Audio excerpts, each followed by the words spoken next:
Hello and welcome back to part 2 of the colored pencil demo. We're drawing an eye here on the virtualinstructor.com.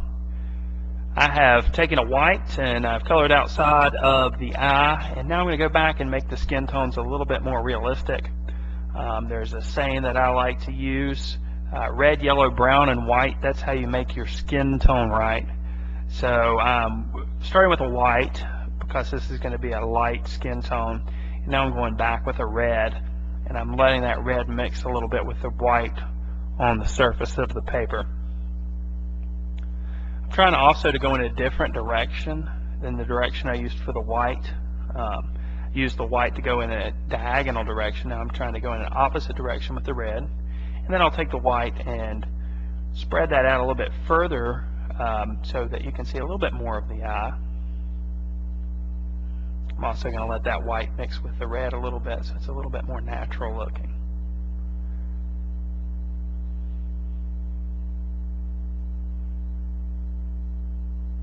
Here again, remember you want to layer your colors, so I'm layering some of the red right on top of the browns that are already down there.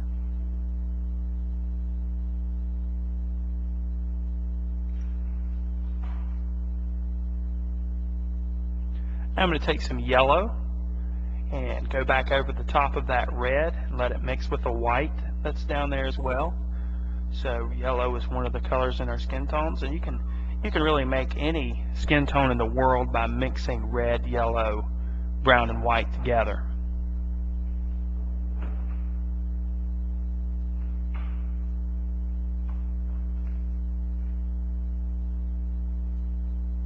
More white to mix those colors together. Remember, the wax binder in the colored pencils really is well used in the white. You can go over the top of colors with the white and let those colors mix together really nicely.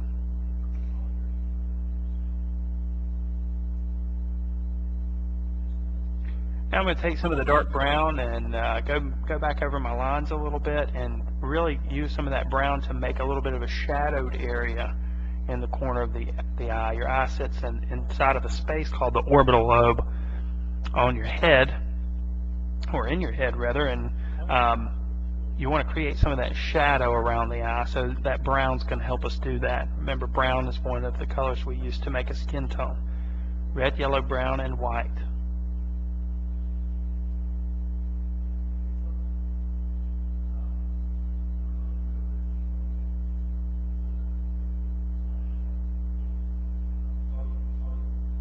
Alright, this point is really starting to become more believable and more realistic looking.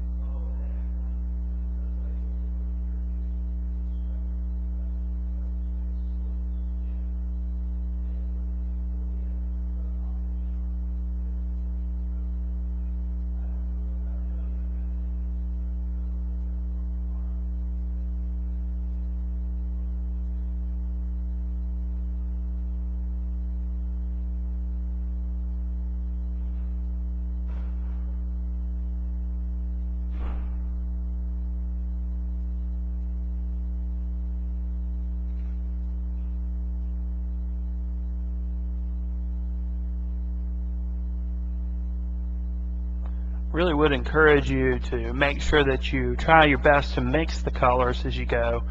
Don't just grab that manufactured color, that manufactured skin tone.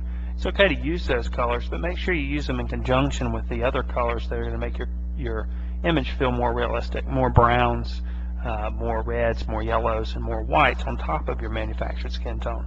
You can see in this video that I'm not using any manufactured skin tone at all, just using the red, yellow, brown, and white.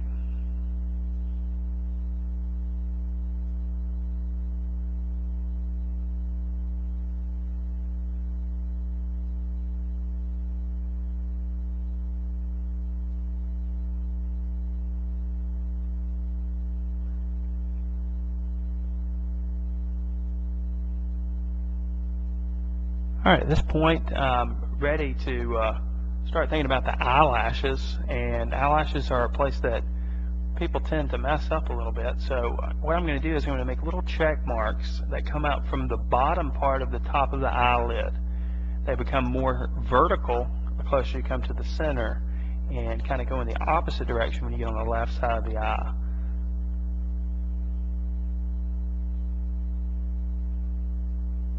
And on the bottom part of the eyelashes actually don't start on the line. They come off of the eye just a little bit. There's a lot less of them, and they're spread out a little bit more. Then I'm going to go back over those lines with some of the blue. I did that with a dark brown to begin with. Now the dark blue on top of that to make more of a natural black.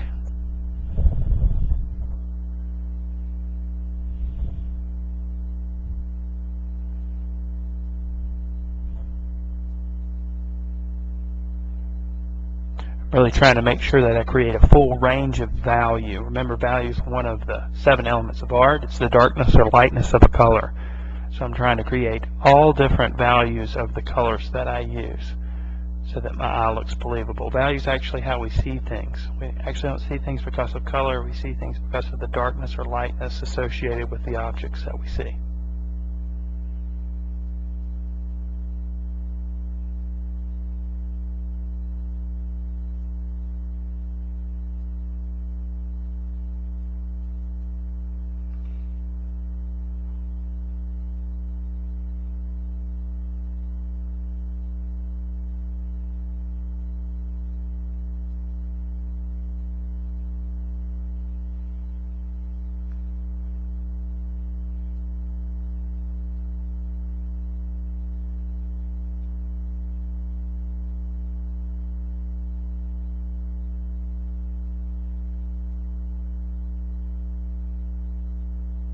More blending on the outside of the eye here with a white colored pencil. Really trying to get rid of the strokes that I've created with the pencil lines. And remember, one of the things you need to keep in mind, one of the techniques that I've suggested, is to take your time. And this has taken a few minutes to do this eye. If I was to be doing this drawing for a client or for an illustration, I would probably take my time a little bit more. Make sure all the lines on the outside were smoothed out. Because this is a demonstration, it's a little quicker, so you're going to still see some of the pencil marks in here.